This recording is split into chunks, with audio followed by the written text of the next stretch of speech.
नमस्कार, मैं हूं Amod Srivastava. Amazing thought, amazing message, amazing information की दिशा में आज एक कदम और आगे। आज के इस चिंतन का विषय है बिहारी जी का चमत्कार, बांके बिहारी जी का अद्भुत चमत्कार। वृंदावन में बिहार से एक परिवार आकर रहने लगा। परिवार में केवल 2 ही सदस्य थे। उस परिवार में राजू और उसकी पत्नी 2 ही लोग रहा करते थे। राजू वृंदावन में रिक्शा चलाकर अपना जीवन यापन करता था। राजू बिहार से वृंदावन आकर वहां पर रिक्शा चलाकर अपना जीवन यापन करता था, लेकिन रोज बिहारी जी की शयन आरती में अवश्य जाया करता था और रोज ही बिहारी जी की शयन आरती में अवश्य जाया करता था। पर जिंदगी की भागम भाग में धीरे धीरे उसे बिहारी जी के दर्शन का सौभाग्य ना मिलता। कभी कभी सवारियों के चक्कर में उसे शयन या आरती में पहुंचने का अवसर नहीं मिल पाता था। हरि कृपा से उसके घर एक बेटी हुई, लेकिन वो जन्म से ही नेत्रहीन थी।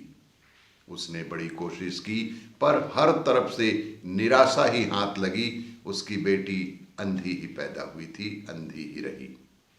बेचारा गरीब करता भी क्या, इसे ही किस्मत समझकर खुश रहने की कोशिश करने लगा। उसकी दिनचर्या बस इतनी थी कि वृंदावन से भक्तों को इधर से उधर लाना ले जाना। उसकी दिनचर्या बस इतनी थी कि वृंदावन में आए भक्तों को इधर से उधर ले जाना। लोगों से बिहारी जी के चमत्कार सुनता और सोचता कि मैं भी बिहारी जी से जाकर अपनी तकलीफ कर आता हूं, शायद उन्हीं से कुछ चमत्कार हो जाए और मेरा जीवन सफल हो जाए। फिर ये सोचकर चुप हो जाता कि बिहारी जी के पास जाऊं और वो भी कुछ मांगने के लिए ही नहीं। ये तो ठीक नहीं है कि सिर्फ कुछ मांगने के लिए ही बिहारी जी के पास जाया जाए। पर एक दिन पक्का मन करके बिहारी जी के मंदिर तक पहुंचा। तब राजू एक दिन दिल थामकर बेहद परेशान होकर बिहारी जी के मंदिर तक पहुंचा और देखा कि गोस्वामी जी बाहर आ रहे हैं। दरवाजे पर ही देखा कि गोस्वामी जी बाहर आ रहे हैं। उसने पुजारी से कहा कि क्या मैं बिहारी जी के दर्शन कर सकता हूं? तब बिहारी जी, पुजारी जी बोले, मंदिर तो बंद हो गया है, तुम कल आना। चूंकि मंदिर बंद हो गया है इसलिए तुम कल आ जाना। फिर पुजारी जी बोले कि क्या तुम मुझे घर तक छोड़ दोगे? उसी क्षण पुजारी जी ने राजू से कहा कि क्या तुम मुझे मेरे घर तक छोड़ सकते हो? राजू ने रोती हुई आंखों को छुपाते हुए, अपने अंदर की समस्या को छुपाते हुए कहा कि हाँ, मैं आपको आपके घर तक अवश्य ही छोड़ दूंगा। और पुजारी जी को रिक्शे में बिठाकर उनके घर जाने लगा। पुजारी जी रिक्शा पर बैठ गए और राजू से पूछा कि बिहारी जी को कहना क्या था? तब गोस्वामी जी ने राजू से पूछा कि तुम मंदिर में जाकर बिहारी जी से क्या कहना चाहते थे?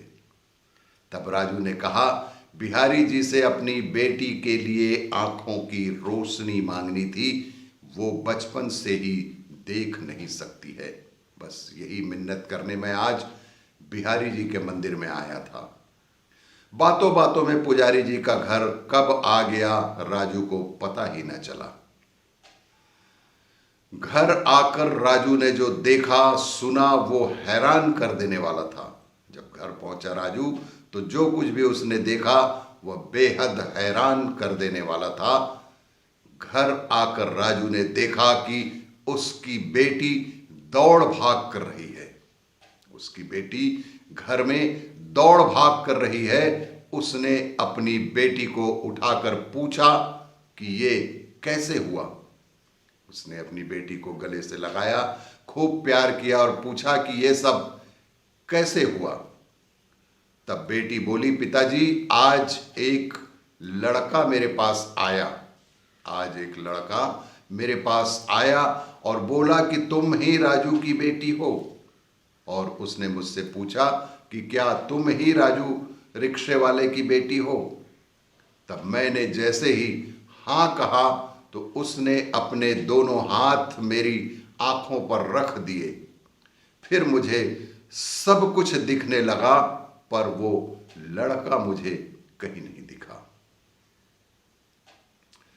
राजू भागते भागते उस पुजारी गोस्वामी जी के घर पहुंचा और पुजारी जी से बोला कि ऐसी ऐसी घटना हो गई है और मैं आपका बेहद शुक्रगुजार हूं कि आपने मेरी बात बांके बिहारी तक पहुंचाई और उन्होंने मेरी बेटी का आंख ठीक कर दिया।